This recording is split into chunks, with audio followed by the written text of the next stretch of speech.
Hello everyone, and welcome to my channel, A J Night Sews. I'm Carrie, and I'm excited to show you many of the extant garments I had the privilege to see in person at the Sporting Fashion Outdoor Girls 1800 to 1960 exhibit hosted by the Taft Museum of Art in Cincinnati, Ohio. This exhibit is billed as, quote, the first to explore the evolution of women's sporting attire in Western fashion over this 160-year period, drawn from the exceptional collections of the FIDM Museum at the Fashion Institute of Design and Merchandising, Los Angeles, unquote. I focus more on the 19th century outfits, but you'll get plenty of glimpses of 20th century pretties. I wore my 1870s tennis dress for the occasion, but did not take in my pink tennis racket for safety reasons. Let's start with winter sports.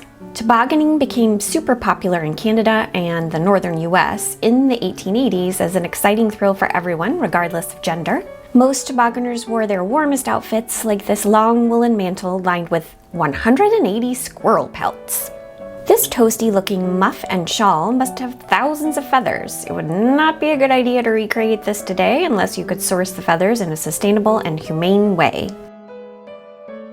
I would end up in a similar position if I tried to ice skate, unless I was holding on to my husband the whole time, and so I refrain. I love this high-collared pelisse edged in rabbit fur though, and look at those stockings. Like I do when gardening today, female gardeners in the 1830s protected themselves from the sun and prickly plants with wide-brimmed hats, long sleeves, gloves, and sturdy shoes, in this case pattens. I'm not sure how practical those huge 1830s sleeves are for, well, anything, but they sure are pretty. Your arms would not get scratched or sunburned.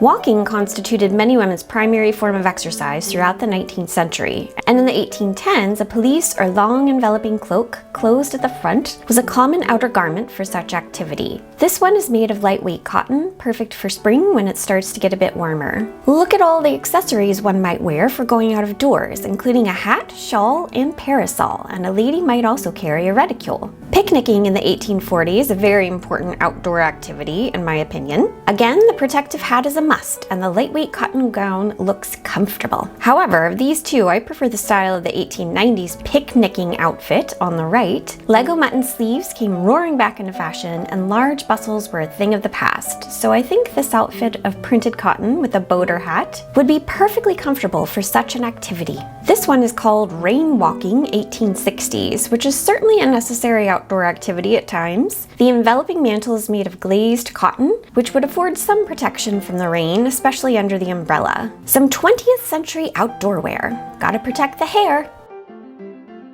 Ice skating in the 1870s, the early bustle period, was hazardous in long skirts, so women often shortened them to ankle length with tucks to decrease the risk of snagging the blades. This gorgeous ensemble features a multicolored tiered skirt and a deep blue woolen coat with black trim and black leather gloves. Promenading in style was apparently a sport for socialites. This 1900s ensemble includes feather and floral trimmed hat, and a blouse and skirt of cutwork broadcloth embroidered with silk made in Paris by the British couture house Redfern. This beauty is an 1870s summer traveling outfit made of braid-trimmed linen with a detachable capelet and rolled-up cashmere wrap for colder temperatures. Spectating is the title for this lovely 1860s gown, perfectly appropriate for watching horse races. I do not enjoy horse races, but I love the green accents of this dress. Some women joined men in hunting by the 1840s when this ensemble was made. You can see the hem-facing stitches in the skirt, with possibly wool braid at the bottom to protect the hem. I wish we could see the entire shoe. This 1890s mountaineering outfit is my favorite so far. No surprise, since I am a geologist. The boots are mostly visible. Look at those sleeves. Skirts were still a requirement for respectable women, but this version gets around that by appearing as a skirt when the hiker is standing with legs straight. The split skirt is made of heavy duck canvas to hold up against rocks and branches, with pockets for rocks. Tennis has been played in England and France since the 16th century and soared in popularity in the late Victorian era. Despite bustles and bone corsets, women played too. This 1880s striped cotton tennis dress has an unboned bodice to allow for more movement, and the pleated skirt would easily expand when the wearer needed to move quickly.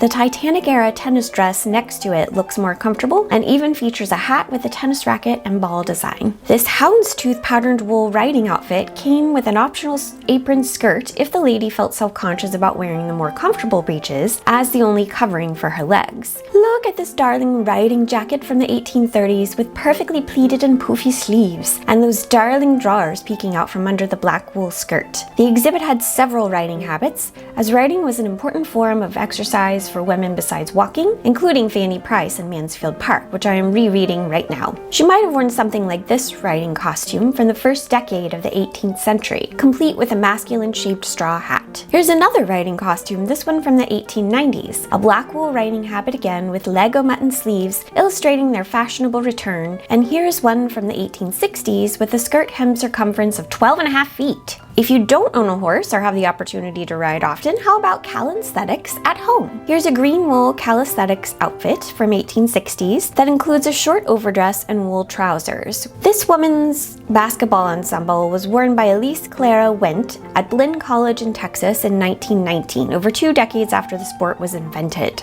This is my favorite and also from the 1890s. This one is called Inline Skating, wherein 2 wheels were in a line on each skate, and it looks terrifying to me as someone who does not do well in sports that require balance. But the wool skirt and bodice with gorgeous spiraling braid trim and knitted cap are fabulous, and I want to make my own sans skates. I'll just promenade in it, thank you. Summer motoring, 19 teens.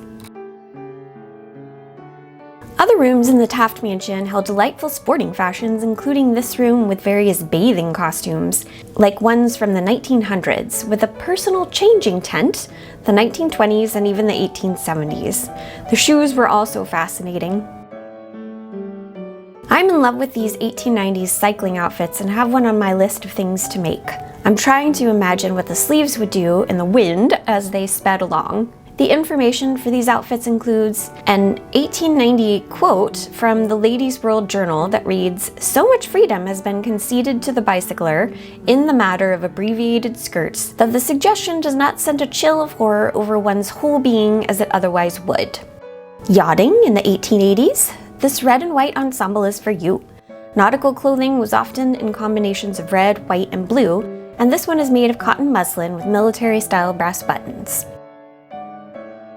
Let's not forget there is a plethora of paintings featuring past fashions, including this Regency-era lady. This 1930s floral dress is by Gabrielle Coco Chanel, complete with gorgeous pumps. Fashionable dog walking. Cricket, archery, golfing, fencing, and croquet. Oh my. Girls just want to have fun and get some exercise. I'm in love with this 1890s red knitted sweater and clearly need to make a bunch of more 1890s costumes. I would also not say no to this late 1820s archery outfit. I think it's the sleeves that I love from both periods. I hope you enjoyed this up-close exploration of the historical women's sporting fashion exhibit. Please like and subscribe if you want to see more videos like this one. What fashion exhibits have you seen lately? I love to go to other museums that regularly have costumes on display. I learn so much every time I can see costumes or historical garments in person. Thank you for watching. Bye!